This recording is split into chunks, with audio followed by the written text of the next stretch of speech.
How to see who viewed your threads.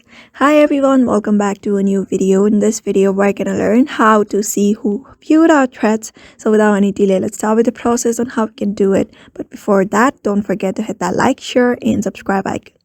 So the only way on how you can know who if someone has viewed your threads is after launching your threads application onto your device and after logging in into your threads account, you just need to head over to your profile at the bottom right, and here you can see I posted about true threads here on my account. So the only way you can find it is one of them is just tapping on that post, and when you tap on that post you can see this view activity section, and when you tap on it here you'll be able to find the people that have liked your threads. Here you'll be finding all of the list of the people that have liked your threads.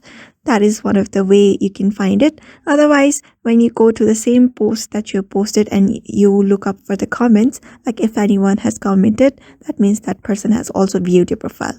So therefore, those are the only two ways for now in threads to know if someone has viewed your profile. Otherwise, threads don't have a direct option on showing who has viewed your profile till now, so maybe in the future they'll have it if possible. Otherwise, that is the only way you can know if someone has viewed your profile on threads. So therefore, I hope this video was helpful to you, and thank you for watching this video.